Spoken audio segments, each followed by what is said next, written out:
Astaghfirullah bukalah pintu taubatku. Astaghfirullah ampunkan semua dosaku. Yang keempat adalah siraman rohani, yang kelima adalah tanya jawab, yang keenam doa dan penutup, yang ketujuh buka puasa bersama. Langsung saja kita melangkah ke acara pertama, yaitu pembukaan. Oleh karena itu, marilah kita mengucapkan basmalah untuk membuka acara ini. Adapun acara yang kedua yaitu pembacaan tilawah dan sari tilawah yang akan dibawakan oleh Karna Rahim Maulana. Untuk tempat dan waktu dipersilakan. Assalamualaikum warahmatullahi wabarakatuh.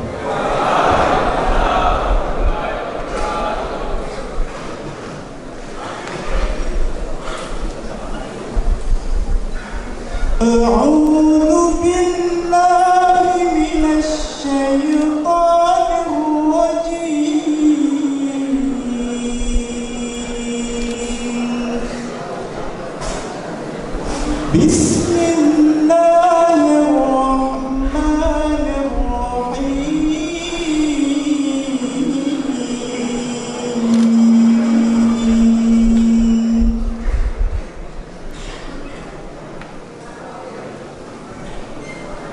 Ya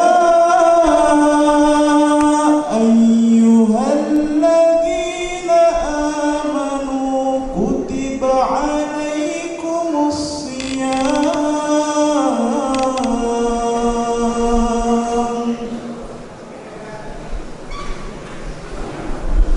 kama kutiba alal ladzina min qablikum la'allakum tattaqun.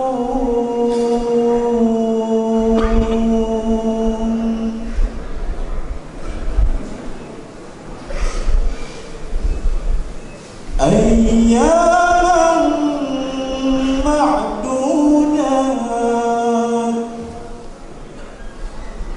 faman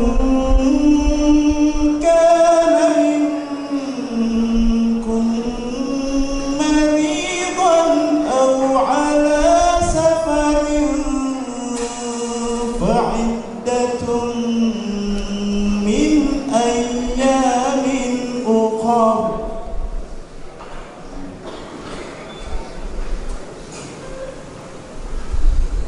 Wa 'alal ladzina yutiqunahu fidyatun ta'amu miskin.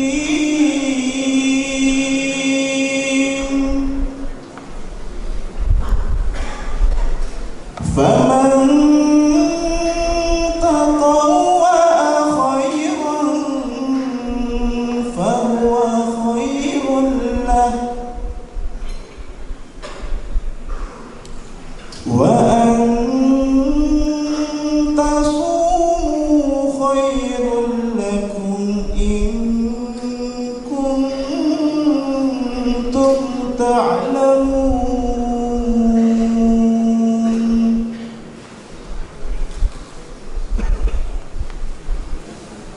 Syahrul Ramadhan alladzi unzila fihi al-Qur'an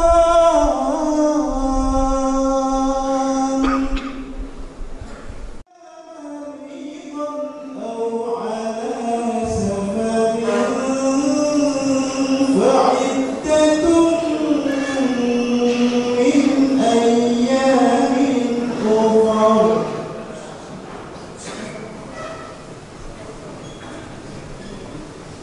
Yuridullahu bikumul yusra wa la yuridu bikumul usra wa la'allakum tashkurun.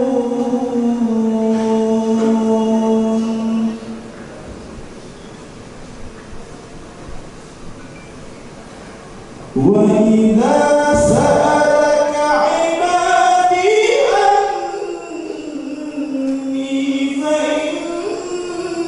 فإني قريب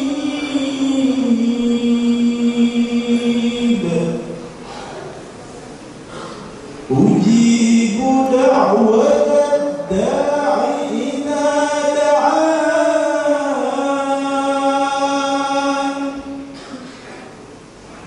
فليستجيبوا لي وليؤمنوا بي لعلهم يرشدون.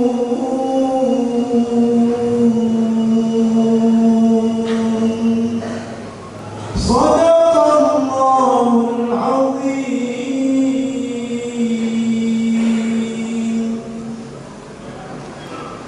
Assalamualaikum warahmatullahi wabarakatuh.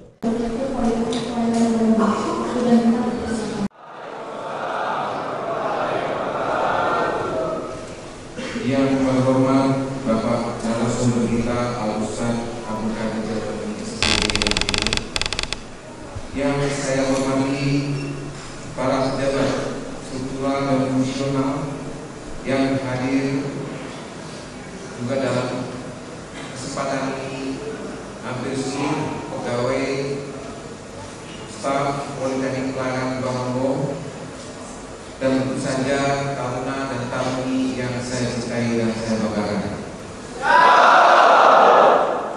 Pertama-tama marilah kita panjatkan puja dan syukur kehadirat Allah Subhanahu wa Ta'ala yang telah memberikan rahmat dan hidayahnya sehingga kita bisa melewati hari-hari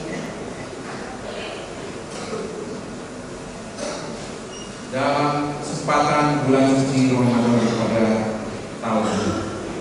Salawat dan salam marilah kita sampaikan kepada junjungan besar kita Nabi Muhammad Sallallahu Alaihi Wasallam, Nabi akhir zaman yang tidak pernah padam semangat. Semoga suri tauladannya bisa kita lanjutkan dengan perubahan menuju generasi yang rahmatan lil alamin. Pada kesempatan ini kami ucapkan juga selamat menjalankan ibadah puasa bagi umat Islam, khususnya yang hadir pada hari ini.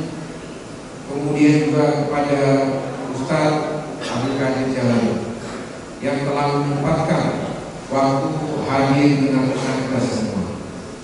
Semoga benih kebaikan mampu menumbuhkan kebaikan lainnya. Amin ya rabbal alamin. Tahun ini kita memasuki tahun 2023 dengan semangat dan dinamika di mana kita sudah mencapai atau memasuki area post-truth, era revolusi industri 4.0, yang dimana pada saat kita kecil mengalami suatu dunia nyata di mana saya berinteraksi dan berhubungan bergaul dengan teman secara nyata. Namun belakangan ini kita bisa bergaul dengan orang-orang di dunia maya yang bahkan kita tidak kenal sebelumnya. Kita tidak kenal namanya siapa, rumahnya siapa, di mana orang tuanya siapa, sehingga informasi yang ada selama ini, yang beredar selama ini itu sering tidak bisa dipertanggungjawabkan kebenarannya. Di era tahun 2000 di mana perkembangan teknologi hanya sebatas telepon umum, sekarang di era globalisasi teknologi ini dengan mudah bercengkerama dengan kita semua satu hari 24 jam melalui media sosial, melalui media maya, melalui internet yang ada di internet kita semua. Dalam hal ini kita bisa tinggal membuka laptop, mengetik satu satu kata yang kita bisa cari dalam mesin pencari, dalam hitungan detik muncul pilihan-pilihan artikel, blogs, kutipan-kutipan yang bisa kita baca. Namun dalam satu sisi positifnya kita lebih mudah, namun dari sisi negatifnya maka kita bisa mendapatkan informasi yang salah. Maka kita harus melakukan penelaahan, atau dalam Islam dikenal dengan istilah tabayun atau tabayun Allah Subhanahu wa Ta'ala yang berfirman dalam surat Al-Hujurat ayat 6 yang sebetulnya apabila kita baca secara lebih maju menandakan bahwa Allah Subhanahu wa Ta'ala ingin kita itu sering-sering bertabayun, ingin agar kita itu sering melakukan klarifikasi, tidak menelan-mentah apa yang sudah dipromosikan dalam media sosial, meskipun itu diberikan oleh ceramah-ceramah oleh ustaz-ustaz yang terkenal. Karena seringnya yang terjadi di dalam dunia maya, khususnya di dalam era TikTok dan Short atau YouTube Short, maka ceramah-ceramah tersebut itu hanya dipotong-potong, hanya dicuplik-cuplik sesuai dengan kepentingannya, sesuai dengan arah politiknya, sesuai dengan keinginan dari orang tersebut yang potong tersebut, bukan keinginan dari usaha tersebut. Karena TikTok dan Short itu paling maksimum 20 detik. Yang kedua, ini yang berbahaya. Informasi yang diberikan tersebut memang sengaja bohong. Kalau yang pertama tadi sebetulnya disampaikan oleh ustaz tapi dipotong-potong. Nah, yang berikutnya ini disampaikan tapi memang sengaja membuat berita bohong. Dan ini banyak sekali. Kemudian yang ketiga tentu saja kita tahu sekarang ini memang banyak juga berita yang sifatnya ambigu, sifatnya itu bisa dua sisi. Nah, ini yang perlu sekali lagi kita pahami. Nah, untuk itu kita undang pada hari ini Al-Ustaz Abdul Qadir Jailani, karena kita ingin lebih jelas lagi menggunakan bagaimana caranya tabayun tersebut, bagaimana caranya memfilter, bagaimana caranya kita secara bijak setelah kita melakukan tabayun tersebut, kita secara bijak juga melakukan sharing atau membagikan lagi berita tersebut, membagikan lagi informasi tersebut kepada yang lain. Ini semua saya sampaikan kepada Bapak dan Ibu adik-adik sekalian, karena kita ini sudah pada era di mana ya informasi hoax, informasi bohong, informasi yang menyesatkan, informasi yang terpotong-potong tadi itu sudah dalam level yang sangat mengkhawatirkan. Banyak sekali bahkan kita dengan saudara-saudara sendiri itu juga bisa berdebat, dengan saudara-saudara kita sendiri bisa berkelahi gara-gara berita-berita yang separuh-separuh yang dipotong-potong atau bahkan yang dibuat. Ini sudah sangat mengkhawatirkan.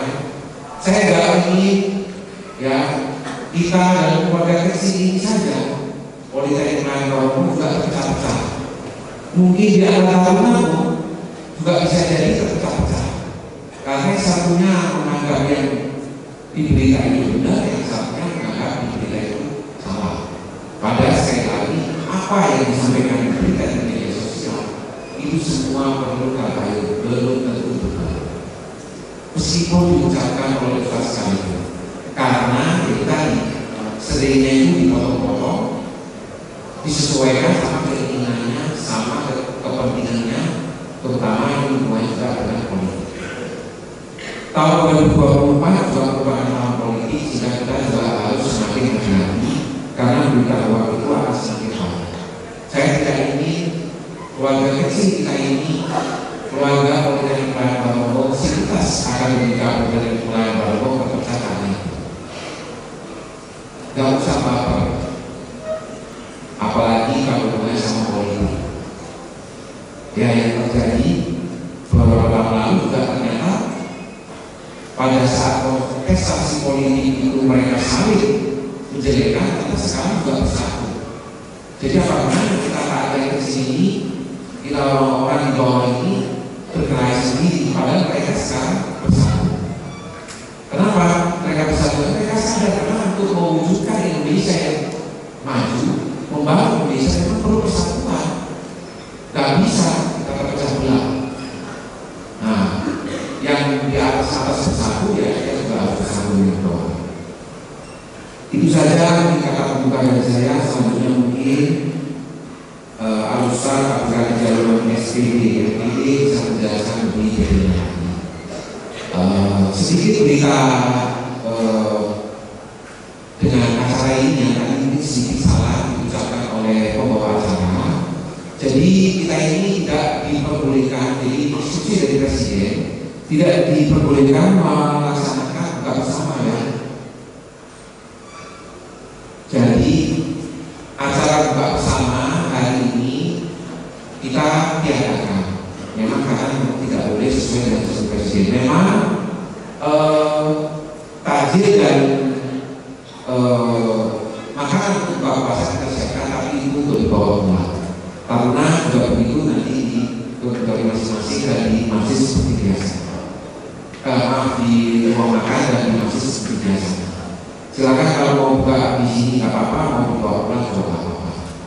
Dan yang terakhir tentu saja kalian masih menyambut bulan Ramadan, kami dari Politekknik Pelayan Barombong, khususnya dari Koperasi Politekknik Pelayan Barombong ini juga membagikan sedikit bingkisan. Nanti setelah acara ini selesai bisa diambil di Koperasi. Terutama dong buat Koperasi.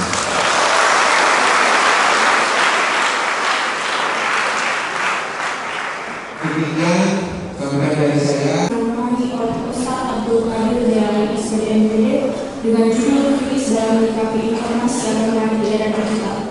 Waktu dan tempat dipersilakan.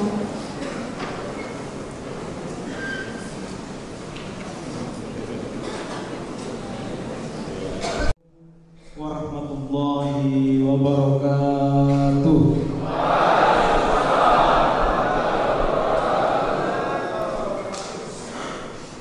Yang saya hormati Bapak Direktur Politeknik yang insya Allah dimuliakan oleh Allah Subhanahu wa Ta'ala. Yang saya hormati keluarga besar Civitas Akademika Politekknik Pelayan Barombong yang insya Allah dimuliakan oleh Allah Subhanahu wa Ta'ala. Amin. Yang kedua itu lebih besar dan yang pertama tadi. Mari kita ulangi. Amin ya Rabbal. Ke atas semua. Alhamdulillahirabbil alamin. Allahumma inni as'aluka wa tawajjahu ilaika bi nabiyyika nabiyyir rahmah Muhammadin sallallahu alaihi wa alihi wasallam. Ya Abul Qasim ya Rasulullah, inna tawajjahna wa tashfa'na wa tawassalna bika ila Allah wa qaddamna baina yaday hajatina. Asyhadu an la ilaha illallah wa asyhadu anna Muhammadan abduhu wa rasul. Allahumma shalli ala Muhammad wa ali tahirin wa ashabihi ajmain, amma ba'd. Puji syukur, ini merupakan undangan yang kedua kalinya. Terima kasih Pak Direktur atas undangannya. Kemudian yang sudah mengatakan siraman rohani, sebenarnya ini bukan siraman rohani. Jatuhnya ya saya bagaikan air Bapak Ibu sekalian bagaikan rohaninya, jadi air yang mengirim rohani. Tapi tidak, bukanlah siraman rohani, tapi cara kita untuk bersilaturahmi bersama, di mana pengetahuan agama kita bawa secara ilmiah, karena ini kampus, ini tempatnya orang-orang yang mengedepankan akal sehatnya, akal pikirannya, logikanya, dan sehingga bagaimana kita menempatkan agama secara logik dengan akal sehat kita. Kata Quraisy, logika agama. Seperti apa kita membangun logika dalam agama. Karena itulah puja dan puji syukur kehadirat Allah Subhanahu wa taala atas limpahan rahmat, taufik dan hidayahnya, sehingga hari ini yang bertepatan dengan hari ke-22 Ramadan. Kalau selesai ini 20, maka kita masuk di 23. Tidak tahu nantinya apakah puasa kita nanti sampai di 30 atau 29. Mudah-mudahan cuma 29 Pak Di. Ini tidak ada aminnya kalau begini, artinya semangat sampai 30. Karena memang kalau kita lihat buka sejarah, Nabi kebanyakan puasanya hanya sampai 29 Pak. Kebanyakan. Sampai di umatnya kebanyakan 30. Ini kayaknya mengalahkan Nabi-nya. Tidak tahu seperti apa perhitungannya. Yang penting istilahnya dalam ajaran agama kita ada dua bentuk perhitungan. Ada hisab yang memang langsung melakukan perhitungan secara matematis. Ada juga yang melakukan perhitungan yang melihat tanda-tanda alam dengan melakukan teropong. Sehingga ada dua bentuk metode hisab dan ru'yah ini dijadikan rujukan sama-sama antara Muhammadiyah dan NU. Terserah kita yang mau ikuti yang mana. Makanya saya katakan kemarin Pak, waktu ceramah yang pertama, kenapa Allah mengatakan alladzina yu'minuna bil ghaib, keimanan yang pada yang gaib?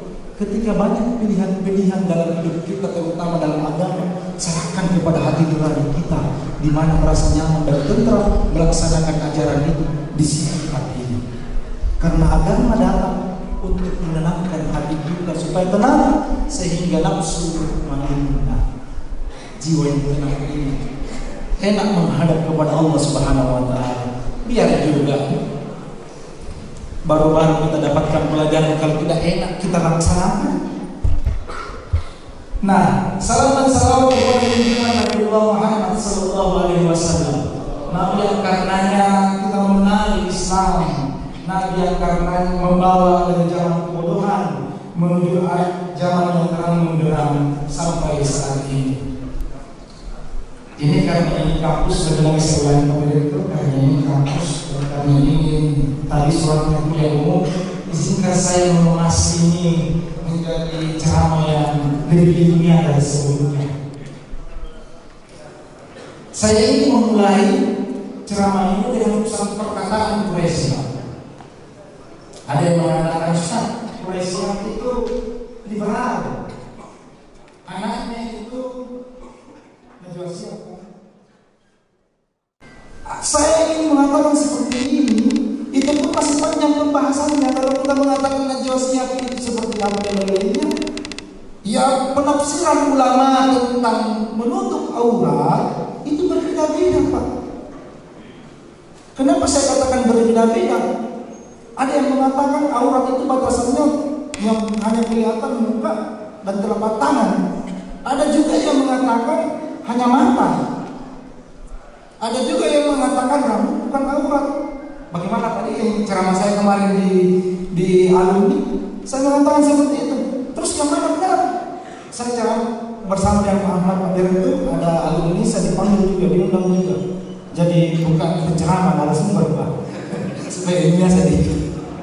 Nah, ini di antara pilihan-pilihan ini ada yang mengatakan rambut, bahkan ulama yang terbaru mengatakan rambut itu bukan aurat. Tetapi menutup aurat itu sebenarnya adalah menjaga kesopanan di tempat yang umum. Nah, sopan itu di setiap tempat berbeda-beda. Karakteristik sopan. Di Indonesia kesopanan itu, saya pernah ikut barasan Pak, tidak pakai songkok. dipukul sama imam masjid, mana sombongnya? Tapi kalau di Mekah, di Arab, orang tidak pakai sombong apa-apa, Pak. Itu dibilang sopan-sopan saja. Artinya definisi sopan ini yang mana? Sehingga kita kepantasan pakaian kita yang kita gunakan pula yang mana? Pak merujuk ulama yang mana? Nah kata terus lihat seperti apa? Agama itu seperti ini, Pak. Jika agama itu 10, maka jalannya seperti ini. Berapa ditambah berapa sama dengan 10? Ada 9 tambah 1 sama dengan 10. Ada 5 tambah 5 sama dengan 10. Ada 8 tambah 2 sama dengan 10. Yang jelas berapa angka pun yang kita jumlahkan sehingga sampai pada angka 10, itulah agama. Jalan menuju Allah itu seperti itulah angka 10. Banyak orang yang menuju jalan Allah dengan mengatakan 5 tambah 5 sama dengan 10. Ada yang menempuh mendapatkan angka 10 dengan menempuh jalur 1 tambah 9, atau ada yang menempuh 9 tambah 1, ada yang menempuh 7 tambah 3. Inilah jalan dalam agama kita. Ini sebagai pengantar. Nah, kemudian kita harus bedakan agama, kemudian ilmu agama dan beragama. Beda ini tiga-tiganya. Apa itu agama? Agama tidak usah diperdebatkan lagi. Agama itu al-yawma akmaltu lakum dinukum. Ya sudah sempurna, satu. Itu agama. Tetapi ketika dia sudah sampai pada ilmu dan ditafsirkan menghasilkan banyak penafsiran, itu sudah ilmu agama. Yang kemarin saya katakan, ketika sudah perbedaan orang berbeda masalah takbiratul ihram, ketika Imam Syafi'i mengatakan Bismillah dibesarkan ketika sholat maghrib, maka Imam Malik mengatakan Bismillah dikasih kecil ketika sholat maghrib. Itu sudah ilmu agama, pandangan agama. Tetapi ketika sudah sampai dilaksanakan, Allahu Akbar,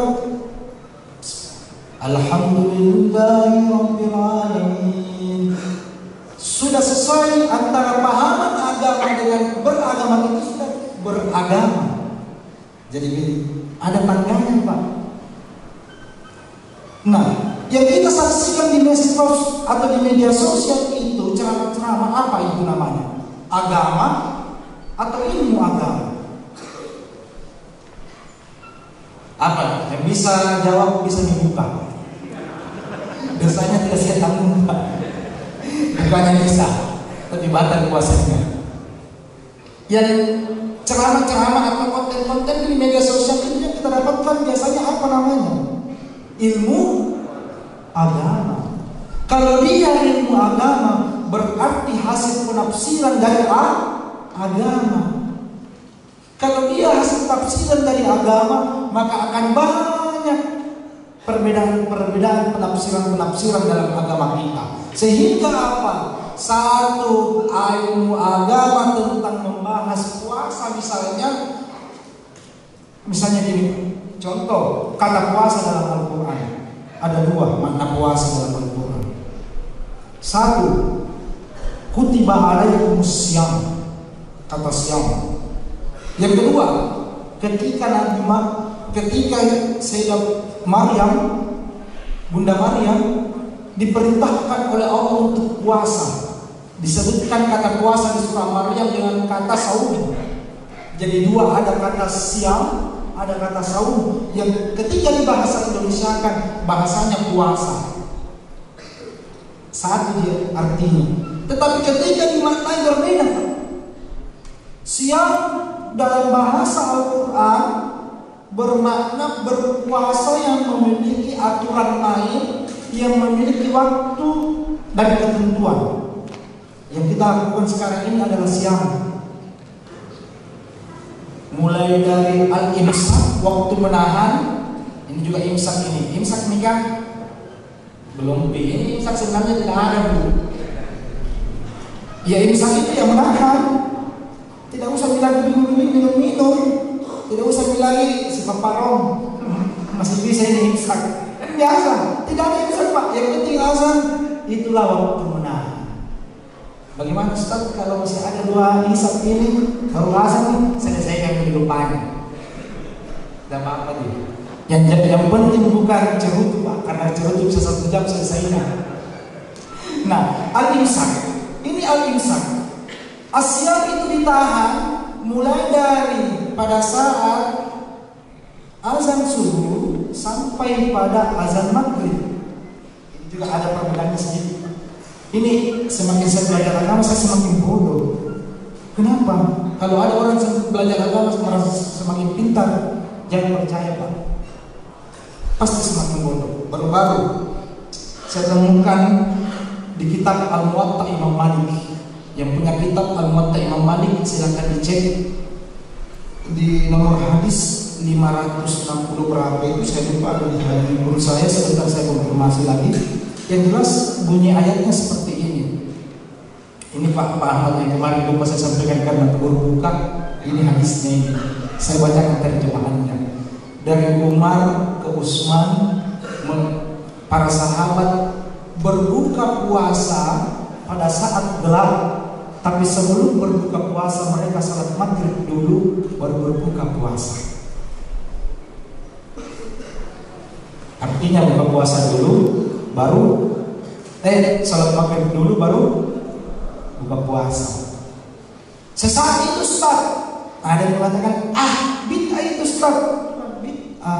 Kau yang baru tahu ini Al-Muwatta Imam Malik. Coba buka buku hadisnya Al-Muwatta Imam Malik.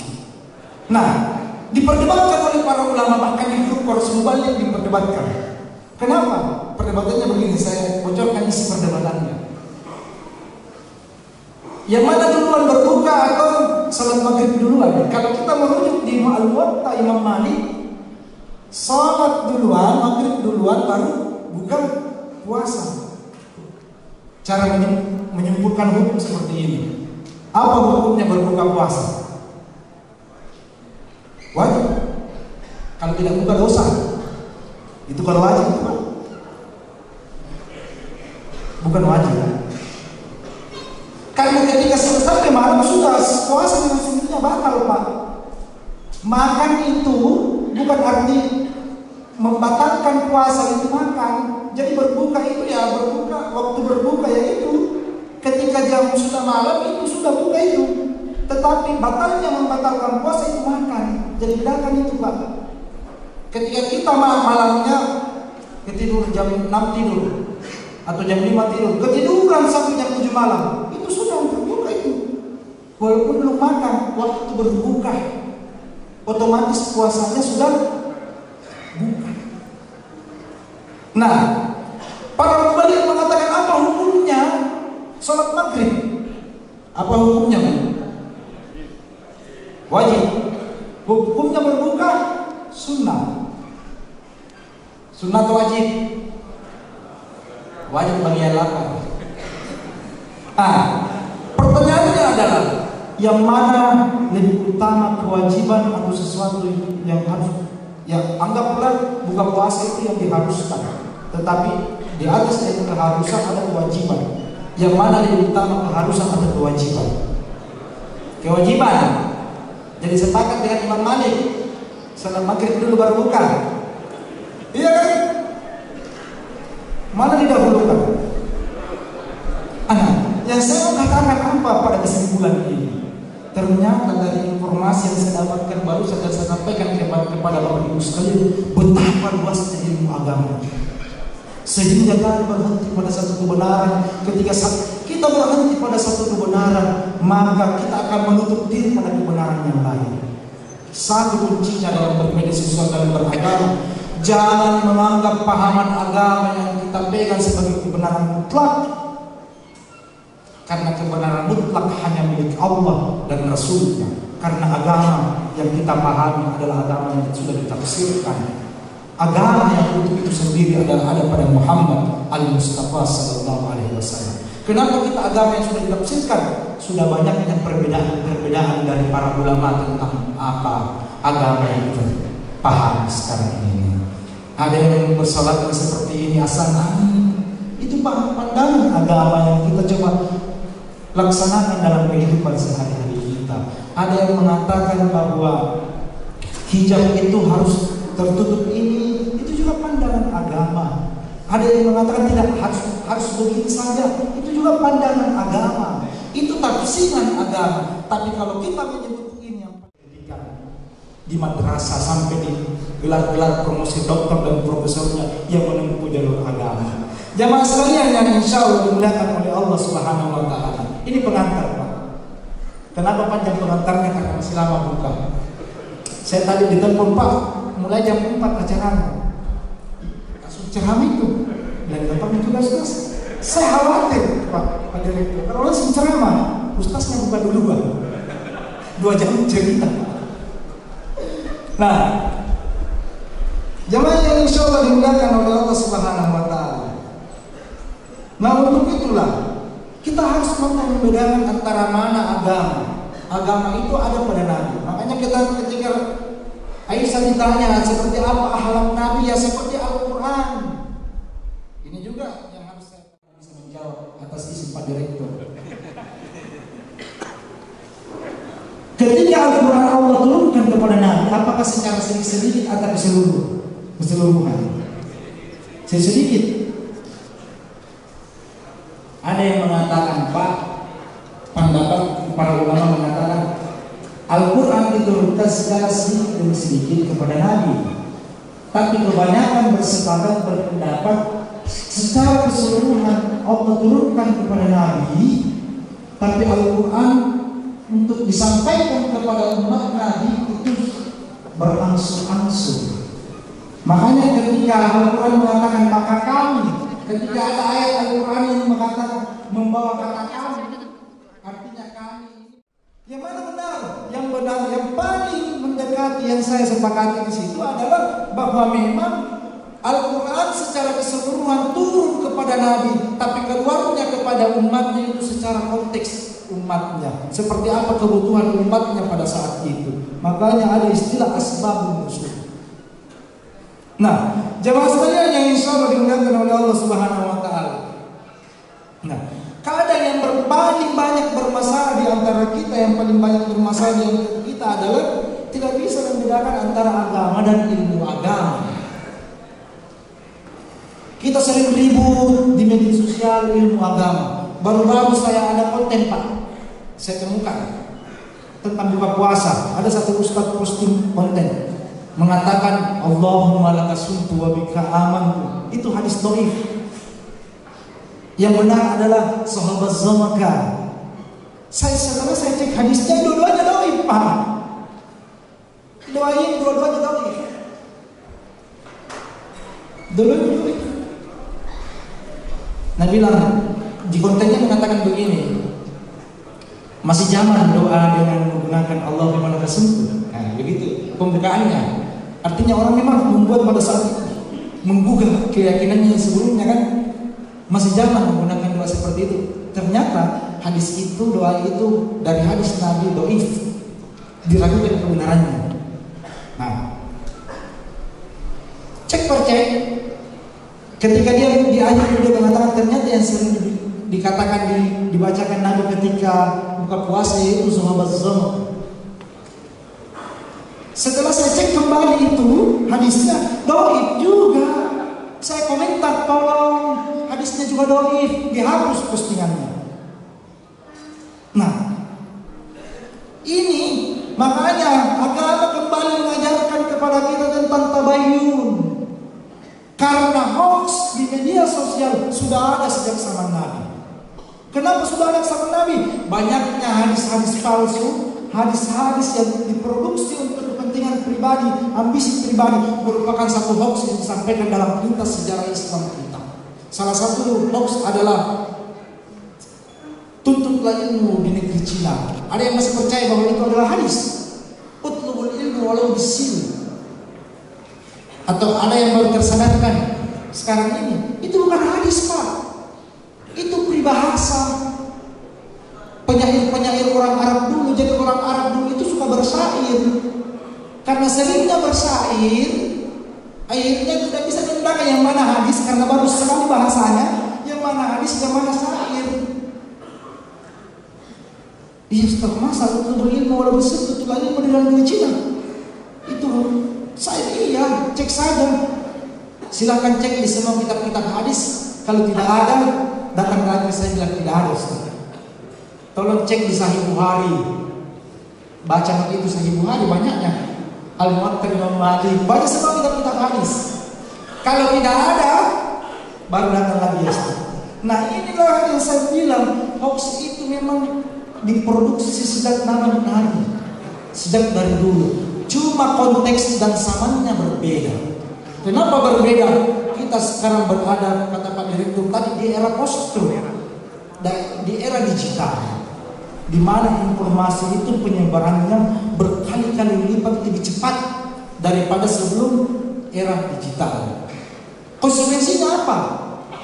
Banyaknya informasi.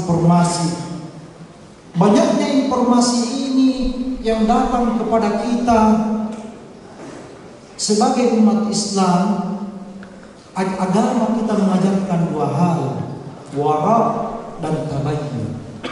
Wara itu berhati-hati, aplikasinya adalah tabayyun. Apa itu wara? Berhati-hati. Kata Ali bin Abi Thalib mengatakan begini, apa pilar dari takwa? Apa biasa dari ilmu agama yang didapatkan, Bu?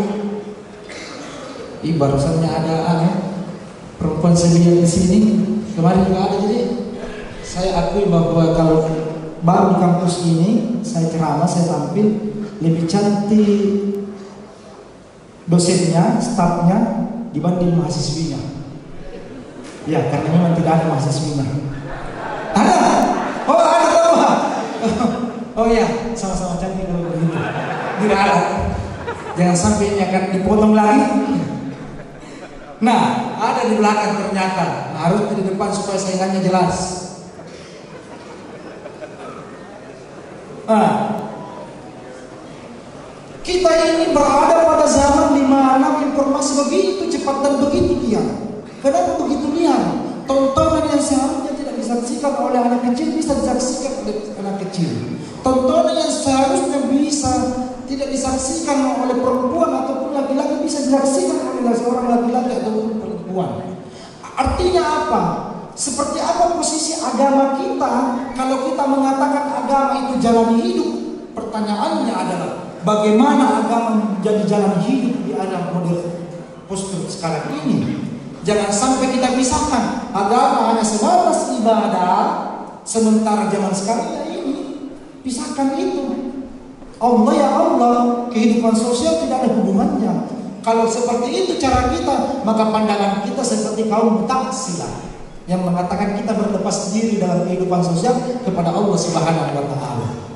Nah, untuk itu karena hoax telah berada di mulai zaman Nabi sampai sekarang ini, cuma medannya yang berbeda. Agama mengajarkan dua konsep kepada kita. Ini apa? Konsep larangannya. Ini biasanya menjalankan perintahnya dan menjauhi larangannya. Setelah ditanya, apakah menjalankan perintahnya dulu atau menjauhi larangannya dulu? Ternyata pilar takwa yang pertama adalah wara. Berhati-hati dulu untuk tidak menjalankan larangannya. Setelah kita sudah berhasil sampai di situ, kita menjalankan pertanyaan. Itulah kenapa makam pertama menuju Allah dalam tasawuf dimulai kata taubat. Kenapa taubat? Berhenti dulu untuk tidak berbuat dosa, kemudian menuju Allah Subhanahu wa taala. Nah, wara ini dalam agama kita kalau kita bawa lagi dalam mengaplikasikan kehidupan sosial kita di dunia postur ini, di dunia digital ini, kita akan menemukan satu tali model yang setelah kita wara, implementasi dari wara itu adalah tabayyun. Apa itu tabayyun? Teliti, check and recheck. Inilah perlunya literasi dalam agama. Saya biasa mengatakan, Bu, nanti dikira suaranya karena saya jadi Pak. Pak, tahu tidak mengapa Allah ayat yang pertama turun? Apa ayat yang pertama turun? Yang bisa menjawab bisa dibuka. Malas-malas menjawab saya dengan Iqra, baca, literasi Pak. Membaca dalam Al-Quran itu bukan hanya sekedar seperti apa orang membaca Al-Quran. Membaca Al-Quran dengan indah dan menerjemahkannya tidak sampai di situ. Yang dimaksud dengan membaca itu adalah seperti apa manusia menjadikan Al-Quran sebagai jalan hidup dan membaca setiap tanda-tanda semesta. Karena Al-Quran mengandung empat inti kandungan dalam Al-Quran. Yang pertama, kandungan yang pertama dalam yang dikandung oleh Al-Quran yakni tentang kisah. Kenapa misalnya Al-Quran berkisah tentang para nabi, Fir'aun dan lain-lainnya? Supaya apa? Ketika ada Fir'aun di hadapan kita, kita bangkit menjadi Musa. Kenapa Al-Quran berbicara tentang Nuh? Supaya kita bisa menghargai seperti apa kesetiaan. Mengapa Quran berbicara tentang Yusuf? Supaya bahwa ketampanan akan selalu dijerumuskan pada hal-hal yang negatif. Ini kenapa Al-Quran berkisah tentang kisah. Yang kedua, kenapa apa inti dari Al-Quran? Al-Quran selalu berbahasa tentang semesta. Wasyamsi wa duhaha. Itu kan Quran semesta. Wal qamari idza. Kemudian lagi inna fi ikhtilafil laili wan nahari la ayatin lil ulil albab. Tanda-tanda bagi orang yang berpikir bergantinya siang dan malam. Tanda-tanda bagi orang yang berpikir. Kenapa alam semesta? Supaya kita tahu di mana konteks zaman kita berada. Supaya kita tahu di mana kita berada di zaman ini, apa yang kita perlukan, skill apa yang kita butuhkan, kesungguhan apa yang kita butuhkan. Sehingga apa? Umat Islam tidak ketinggalan oleh zaman, tetapi di sisi yang bersamaan tidak tergerus oleh zaman. Seperti apa umat Islam yang tergerus oleh zaman? Mudah diambang-ambing oleh media sosial, berita bohong. Itu adalah orang Islam. Jadi kalau kita mengikuti zaman itu harus dalam agama kita. Tetapi terombang-ambing atau tergerus di media oleh zaman, itu yang dilarang oleh agama kita. Dampaknya apa? Kita tidak tahu lagi membedakan yang mana yang benar, yang mana yang salah. Karena itulah salah satu model pembelajaran dalam agama kita dalam Quran adalah tabayyun. Kita teliti kembali. Bagaimana caranya? Kalau kita menemukan konsep pemahaman yang berbeda ini, kemarin saya pahami bahwa Allahumma lakasih itu adalah doa buka puasa yang sahih. Setelah saya lihat video kemarin, bukan ternyata. Dia mengatakan sahabat sama. Tapi karena informasi itu saya membuka kitab, Bu. Saya pastikan cocok ini. Saya temukan dua-duanya tidak sahih. Artinya apa? Gara-gara berita itu saya membuka kembali bacaan saya. Akhirnya konten itu tidak hanya menjadi sumber informasi, tapi tidak menjadi keyakinan saya. Makanya bedakan antara informasi dan keyakinan. Sebelum itu diyakini, informasi datang kepada kita, tabayyun dulu sebelum diyakini. Supaya apa? Supaya betul-betul ketika kita terima dengan baik, betul-betul kita punya pegangan. Quran mengatakan, janganlah engkau melakukan apa yang engkau tidak ketahui. Nah, tabayyun adalah cara kita untuk berguru pada apa? Pada guru-guru kita yang betul-betul kita yakini sebagai guru, sanad keilmuan yang benar. Pada kitab-kitab yang kita jadikan pegangan. Ketika seorang pembelajar hanyalah pembelajar tanpa guru, dia akan tersesat. Tidak bisa orang belajar untuk tidak dengan agama kita. Nabi masih membutuhkan seorang Jibril alaihissalam. Ada juga yang mengatakan alaihissalam, ada juga yang mengatakan Nabi membutuhkan Jibril. Kita membutuhkan siapa? Oke, membutuhkan Nabi. Tetapi Nabi telah tiada. Siapa yang kita butuhkan? Kata Nabi, belajar daripada ulama. Ingat, ulama dibagi oleh Nabi. Ada ulama yang menjual ayat-ayat Allah dengan harga yang murah, ada yang menjual ayat-ayat Allah dengan tahta dan jabatan. Ada memang ulama-ulama yang sangat bersahaja, yang fatwa-fatwanya lebih mengedepankan persatuan daripada perpecahan. Itu ulama yang paling baik. Biasa begitu. Dulu di awal-awal 2000-an itu ada sesi tanya jawab tadi 5 menit lagi. Begini Pak, di awal-awal 2000 Islam itu terbagi, bisa kita kategorikan 3. Islam fikih, Islam siasi, Islam madani. Islam fikih itu yang ada orang yang beragama hanya betul-betul fikihnya, oh begini caranya wudu, begini caranya mandi dan lain-lainnya. Nah, ada Islam siasi. Islam siasi inilah yang banyak merusak persatuan kita.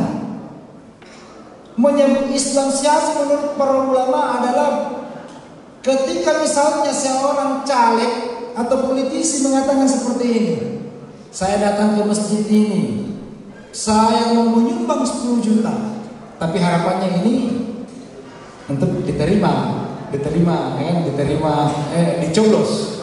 Pas tidak dicoblos, tidak terpilih, datang ke masjid, saya mau minta kembali sumbangan. Artinya apa? Islamnya tadi itu, Islam itu label Islamnya tadi, Islam itu tidak lagi menjadi tujuan dari jalannya, tetapi Islam hanya menjadi kendaraan. Jadi bedanya di situ Pak. Jadi ketika ada kepentingan selain dari kepentingan Allah, mendekat kepada Allah, ada kepentingan lain dari apa yang kita lakukan, tapi kita menggunakan agama, ingat bahwa kepentingan itu adalah kepentingan, bukan tujuannya dari Allah. Cuma labelnya agama, tampakannya agama. Ada orang yang mudah percaya. Bayangkan Pak, ada orang yang sepakat dulu waktu masih ada organisasi itu, seberang waktu zaman puasa sebelum-sebelumnya, Allahu Akbar, tutup warung. Tutup warung Pak, ada organisasi itu. Saya bilang begini, Allah begitu kecil di hadapan mereka, menggunakan kalimat Allahu Akbar, di sisi lain membuat warung-warung mereka tertutup. Begitu kecil pemaknaan Allah. Allahu Akbar melempari rumah ibadah mereka. Pertanyaan saya, tegakah Allah engkau bawa untuk melempari rumah ibadah mereka, membuat orang menangis? Padahal kata Allah, kita ini adalah ummatan wahidan, umat yang satu. Cuma jalan kita yang berbeda. Ada dulu organisasi Allahu Akbar meneriaki orang, mengatakan penggal, mati, bunuh. Bisa-bisanya kita menggunakan kalimat Allahu Akbar mengutuk ciptaan Allah sendiri. Artinya apa? Kesalehan ini harus kita definisikan. Kesalehan bukanlah tampakan pakaian, tapi kesalehan adalah kata Nabi, innama bu'istu liutammima maqarimal akhlaq. Puncak tertinggi dari kesalehan adalah bagaimana baiknya akhlak seseorang. Ustaz, kenapa pakai celana? Karena memang begini supaya galau-galau sedikit. Kenapa tidak mengikuti sunnah Nabi yang pakai gamis? Maaf, itu bukan sunnah Nabi, itu tradisi Arab. Sunnah Nabi adalah menutup aurat. Kewajibannya adalah menutup aurat. Tetapi bagaimana cara menutupnya? Silakan sesuaikan dengan kondisi zaman kita di mana berada. Di Indonesia pakai sarung, pakai sarung. Di Indonesia pakai celana, pakai celana. Jadi bedakan antara Islam dan tradisi juga. Yang mana Islam, yang mana tradisi. Jangan dibenturkan ini. Saya pernah ceramah sama, diskusi sama Ustaz Edwin. Ustaz, kenapa tidak pernah kita pakai apa yang orang-orang Arab itu kan sorban gitu? Saya Indonesia. Orang Arab menjadikan itu sebagai tradisi. Dia tradisi bukan agama. Tapi kebetulan karena tradisinya sesuai dengan agama, maka dia diterima. Pertanyaannya sekarang, pakaian ini sesuai dengan agama kita? Sesuai, tidak masalah. Yang tidak sesuai dengan agama kita yang mana? Pakaian yang tidak menutupi aurat. Tetapi seperti apa pakaian kita? Mau pakaian A, B, dan C? Silakan. Yang penting apa kata agama? Pakaian yang menutupi aurat. Kemudian bahasa. Yang mana bahasa yang terbaik? Ada yang mengatakan bahasa Arab, ada yang mengatakan tidak, bahasa Inggris. Tidak. Bahasa yang terbaik bukan bahasa Arab, meskipun Nabi dari Arab. Bahasa yang terbaik bukan dari Inggris, meskipun itu yang populer. Bahasa yang terbaik bukan bahasa Indonesia, tetapi bahasa agama yang paling baik adalah bahasa yang mampu menghormati orang lain, tidak mengucilkan orang lain, bahasa yang memuliakan orang lain, bahasa yang mampu menyambungkan silaturahmi, bahasa yang mampu mengokohkan silaturahmi. Itulah bahasa yang Islami. Nah, di media sosial ini mari kita berbahasa, Pak. Tidak usah pakai kita antum, ente, tapi kita sedang mencela menghujat. Ente kafir, itu bahasa Arab, Pak. Ente kafir, tetapi apa? Memutuskan silaturahmi. Ente kafir, ente bahlun. Iya kan?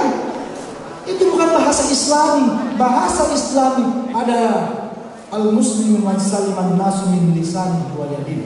Ia yang mampu menjaga lisan dan tangannya untuk tidak menyakiti hati saudaranya. Di media sosial seringkali terjadi itu. Karena kepentingan politik, kebencian-kebencian kita sering tidak melihat, memandang orang lain sebagai manusia. Kenapa bisa? Karena kita tersembunyi, tidak ada tidak melihat jadi. Karena apa? Artinya kita termasuk orang-orang yang munafik pada saat itu. Nah, inilah seperti apa dunia yang kita hadapi sekarang ini. Bagaimana konsep keislaman yang kita harus jaga sekarang ini. Tabayyun, kita cross check kembali. Dek, saya panggil Ade karena saya juga hampir seumuran dengan Ade. Masih 30, Pak. Oh, Ustaz, umur saya masih 31, kurang sedikit, tidak apa-apa. Agama itu indah sekali. Karena indahnya agama, Nabi agama itu sempurna, Pak. Itulah kenapa agama sempurna. Nabi di Madinah tidak membuat negara Islam, tapi dia membuat Madinah, tempat yang madani. Kenapa Madinah? Karena banyak suku bangsa di sana yang hidup di Madinah. Sekarang di Indonesia, seperti agama yang kita pahami. Kalau agama yang kita pahami membuat kita sulit untuk berdampingan dengan orang lain, maka yakin itu bukanlah agama Muhammadi. Karena agama Muhammad adalah agama yang rahmat. Tahu tidak kenapa rahmatan lil alamin Nabi itu diutus? Karena apa? Nabi hendak mendeklarasikan dirinya, saya itu penyempurna sehingga saya harus melingkupi keseluruhan. Bukan rahmatan lil muslimin, lil mu'minin, tetapi lil alamin, seluruh makhluk siapapun itu. Jemaah yang dirahmati Allah. Untuk itulah kita lanjut ada sesi tanya jawab ya? Ya. Kalau tidak bisa dijawab, itu akan menjadi PR. Insya Allah kita lanjut ke sesi tanya jawab. Izinkan saya untuk menutup sesi pertama ini dengan satu ayat Al-Quran yang disebutkan tadi oleh Pak Direktur, itu di surat ayat Al-Quran yang berbicara tentang hoax. Ya ayyuhalladzina amanu inni ja'akum, wahai orang-orang yang beriman, kata Al-Quran, jika seseorang yang fasik datang kepadamu membawa satu berita, maka telitilah kebenarannya. Perintah, maka telitilah. Ini perintah. Jika datang seseorang fasik, kalau kita terjemahkan sekarang ini, jika ada orang yang baru kita kenal membawa satu informasi ataupun yang sudah kita kenal, telitilah kebenarannya. Nah, masalahnya di sini di ayat ini ya ayyuhalladzina amanu. Jadi karakter orang beriman dikatakan di sini adalah orang yang teliti, Pak. Orang yang teliti pasti orang yang tabayyun. Jadi bukan orang yang beriman kalau pertama dia tidak teliti dan dia tidak tabayyun. Jadi syarat keimanan di sini, ciri dari keimanan ya ayyuhalladzina amanu. Mengapa Allah mengatakan ya Allah ya ayyuhalladzina amanu? Kenapa tidak mengatakan ya ayyuhan nas? Ada ayat di Al-Quran, kalau dia dikhususkan kepada orang yang beriman, Ayat selanjutnya mengatakan, maka telitilah kebenarannya agar kamu tidak mencelakakan satu kaum karena kebohongan dan kebodohan. Nah, ini like, share, bagikan. No, like silakan, tapi sebelum share teliti dulu baik-baik, verifikasi baik-baik, tabayyun dulu, gunakan iman dulu. Makanya Quran mengatakan, ya ayyuhalladzina amanu inni ja'akum. Kenapa yang disebut adalah orang-orang mukmin, orang beriman? Karena kata Quran, salah satu ciri orang beriman di sini adalah maka telitilah, orang yang suka meneliti. Kampus ini meneliti, Pak. Itulah salah satu ciri orang beriman. Demikianlah dari saya, kurang dan lebihnya mau dimaafkan. Kalau kurang masih ada sesi tanya jawab. Wallahu muwaffiq ila aqwamit thariq. Assalamualaikum warahmatullahi wabarakatuh. Saya bisa di sini.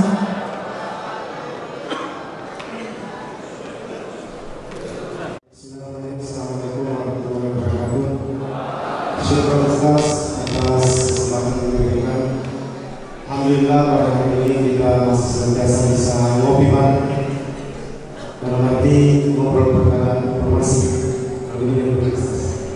Jadi terkait dengan tema kita pada hari ini, bahwasannya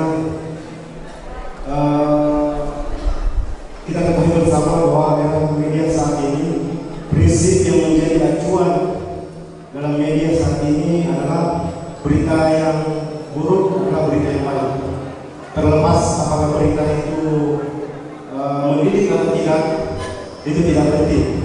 Yang terpenting bagi media adalah bagaimana mereka bisa mempopulerkan ideologi dan pengarang mereka, sehingga kemudian sejuta kata indah yang bisa memulai dusta menjadi sebuah berita.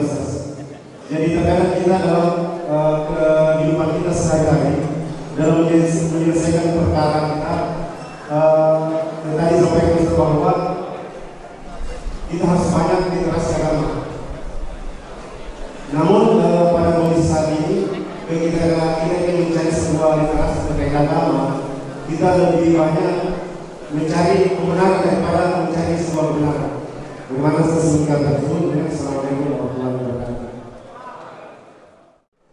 Memang tipukan atau manusiawi itu di sisi lain ketika misalnya sedang dirundung sedih, dia selalu mencari hal pelampiasan, entah lewat agama, entah lewat hal lain.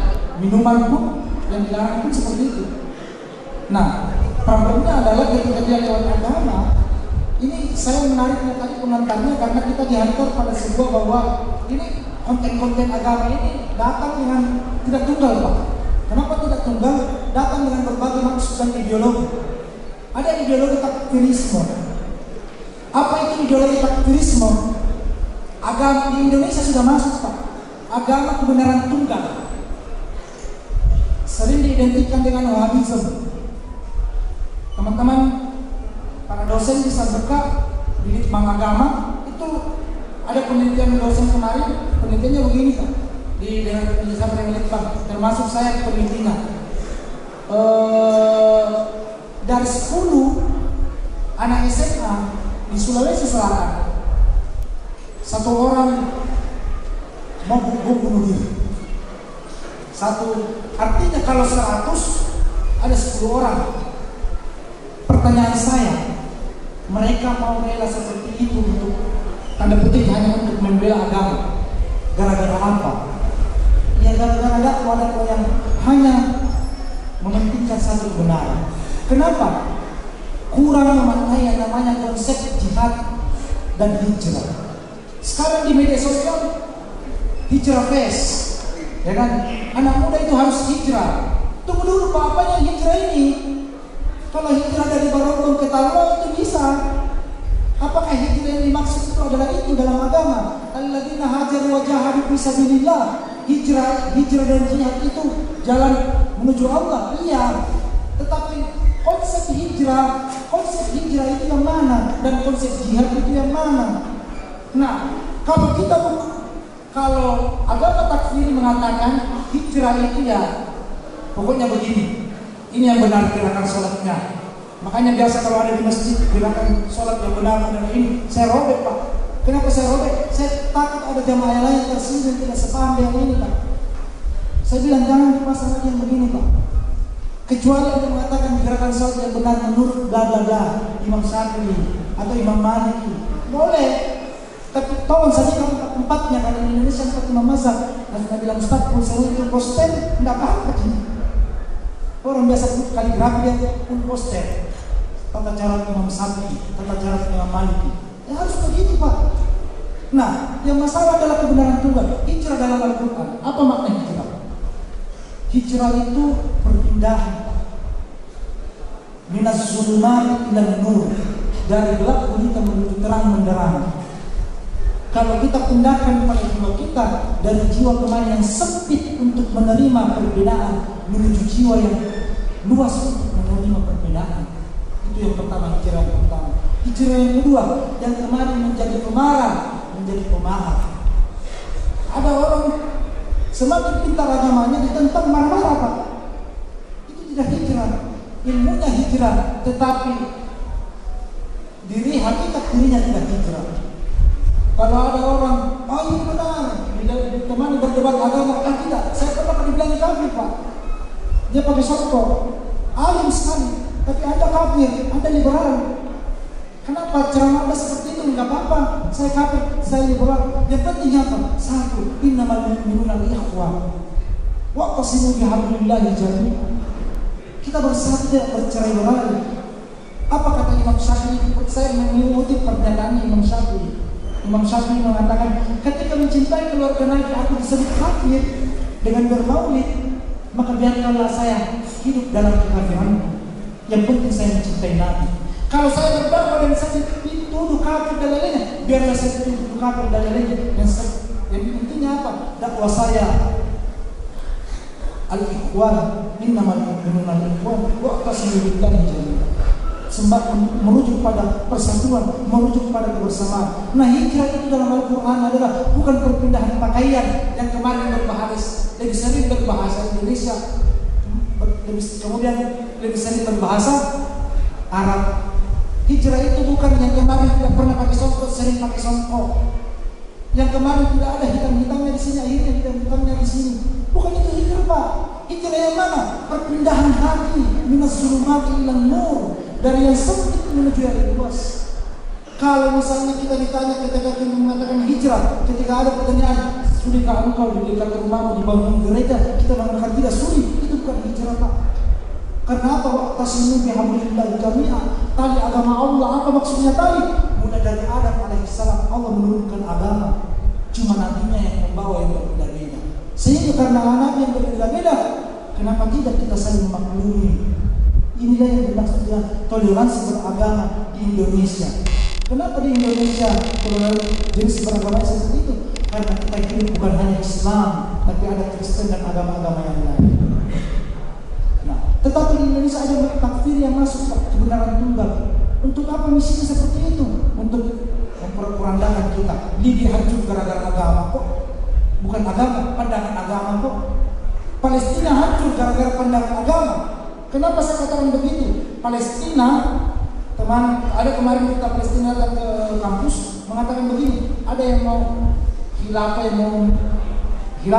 mau membantu kami di sana. Tapi masalahnya setelah merdeka yang memimpin adalah khilafah katanya. Itu agama Pak. Pandangan agama yang menyebabkan mereka seperti itu. Nah, yang kedua, kata jihad dalam Al-Quran. Jihad itu bukan ketika engkau disuruh berjuang di jalan agama Allah walaupun salah Anda lakukan, disuruh membunuh diri melakukan itu. Bukan. Apa itu hijrah? Jihad. Jihad itu keseluruhan. Apapun itu. Ketika Anda sungguh-sungguh belajar atau sungguh-sungguh menjadi ayah yang baik, minimal kalau disuruh pulang sama istrinya, cepat pulang. Tapi tidak dulu Pak, masih banyak kopi nih. Ini saya intermezzo Pak. Seekor kucing ditanya, karena dia ini kucing dekat dengan harimau. Gajah bertanya, weh kucing, kenapa dia berani mendekat dengan harimau? Apa kata kucing? Semenjak saya punya memuji. Artinya gara-gara punya istri menggunakan. Nah, jihad itu dalam agama kesungguhan. Sungguh. Apa yang dimaksud dengan kesungguhan? Bagaimana seorang hamba dengan kesabarannya menyelesaikan seluruh aktivitas. Itu yang dimaksud dengan jihad. Bagaimana ia melaksanakan pendidikannya dengan jihadnya. Misalnya kita selesaikan aktivitas di sini. Apa jihad kita? Jihad kita adalah tidak keluar dari ketentuan yang telah diterapkan. Itu jihad. Jadi maknanya jihad secara luas. Jangan hanya membela agama Allah. Karena agama Allah juga itu ilmu, pendidikan. Pendidikan itu bagian dari Islam. Ketika Nabi ditanya yang mana lebih utama, sholat atau mendengarkan hadis di antara majelis, Nabi mengatakan hadis di antara majelis. Kenapa Nabi mengatakan begitu? Karena Nabi hendak mengatakan kepada, menjelaskan kepada kita, menyembah tanpa pengetahuan ma'rifatullah. Itu tidak mungkin, Pak. Apa yang kita sembah kalau tidak ada pengetahuan kita tentang dia? Ketika Al-Quran mengatakan Qul huwallahu ahad, Allah itu satu, Esa, bagaimana penafsiran kita tentang Esa? Nah, itu perlu ma'rifatullah, pengetahuan. Makanya kenapa pengetahuan hidup itu bagian daripada jihad. Nah, jihad itu maknanya luas. Dimanapun posisi kita, apapun keadaan kita, sebagai seorang direktur, ketika menjalankan posisi direktur dengan penuh kesungguhan dan lain-lain, itu bagian dari jihad. Sebagai seorang dekan, pengajar, dosen, dan sebagai seorang pembelajar, ketika ia mengikuti pembelajaran yang tekun dan lainnya, itulah yang dimaksud dengan jihad. Di mana jihad itu ternodai? Ketika dia ditemani dengan ambisi, menghalalkan segala cara. Selalu bawa ke rumahnya dosennya ini supaya dapat nilai A.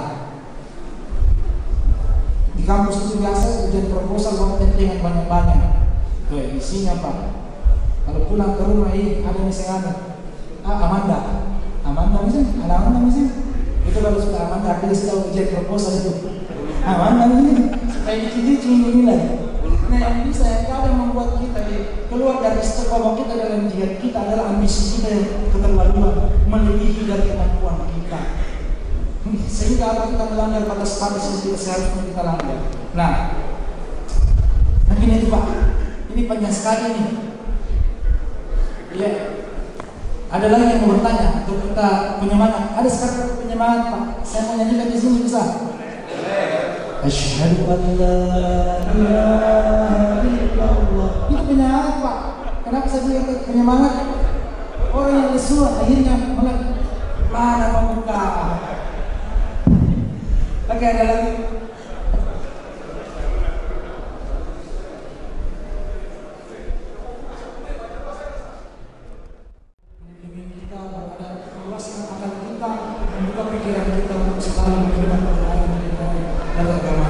Amin amin ya rabbal alamin. Bismillahirrahmanirrahim. Allahumma inna as'aluka wa natawajjahu ilayk wa nabiyyika nabiyyi rahmah Muhammad sallallahu alaihi wasallam. Ya Qasim ya Rasulullah ya Imam Rahmah.